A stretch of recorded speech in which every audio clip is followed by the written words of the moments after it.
menemukan rumus luas layang-layang dengan pendekatan persegi panjang. Langsung saja ke tujuan pembelajarannya. Setelah mengikuti pembelajaran, peserta didik dapat mampu, yaitu yang pertama itu mengidentifikasi unsur-unsur layang-layang, dua diagonal dan sisi-sisinya. Yang kedua itu mengubah bentuk layang-layang menjadi persegi panjang melalui kegiatan memotong dan menyusun. Yang ketiga yaitu menemukan sendiri rumus luas layang-layang berdasarkan luas persegi panjang. Yang keempat yaitu menjelaskan alasan mengapa rumus luas layang-layang adalah setengah kali D1 kali D2. Langsung saja ke tujuan yang pertama tadi, yaitu mengidentifikasi unsur-unsur layang-layang, dua diagonal dan sisi-sisinya. Di sini ada 3 topik pembahasan, yang dimana topik pertama yaitu peserta didik dapat mengidentifikasi. Langsung saja ke pengertian layang-layang.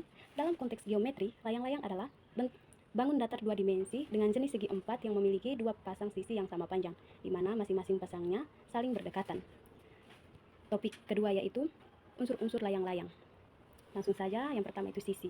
Layang-layang memiliki 4 sisi, 2 pasang sisi yang berdekatan sama panjang. Yang kedua itu sudut. Layang-layang memiliki 4 sudut, sepasang sudut yang berhadapan sama besar. Yang ketiga itu diagonal. Layang-layang memiliki diagonal yaitu D1 dan D2. Kedua diagonal saling tegak lurus. Salah satu diagonal membagi diagonal lainnya menjadi 2 bagian sama panjang. Langsung ke topik ketiga yaitu sifat-sifat layang-layang. Yang dimana yang pertama itu 2 pasang sisi berdekatan sama panjang. Yang kedua, 1 pasang sudut berhadapan sama besar. Yang ketiga, diagonal saling tegak lurus. Yang keempat, salah satu diagonal menjadi sumbu simetrik. Langsung saja ke tujuan yang kedua, yaitu peserta didik mampu mengubah bentuk layang-layang menjadi persegi panjang melalui kegiatan memotong dan menyusun. Oke guys, di sini saya sudah membuat animasi layang-layang ke bentuk persegi panjang. Langsung saja ya. Kita gambar bentuk layang-layang, lalu kita tentukan garis horizontal dan garis vertikal sebagai diagonal 1 dan diagonal 2. Oke, langsung perhatikan saja di gambar ya guys, saya sudah membuat animasinya. Oke, jadi garis horizontal yaitu sebagai D1 dan garis vertikal yaitu sebagai D2. Yang kedua itu kita potong layang-layang mengikuti vertikal D2. Sekarang kita memiliki 2 buah segitiga yang sama besar. Oke, jadi guys, di sini kita potong mengikuti garis vertikal atau D2. Yang ketiga yaitu kita ambil salah satu segitiga, lalu kita potong mengikuti garis horizontal atau D1, sehingga kita memiliki satu segitiga yang ukurannya besar dan 2 segitiga kecil yang ukurannya berbeda.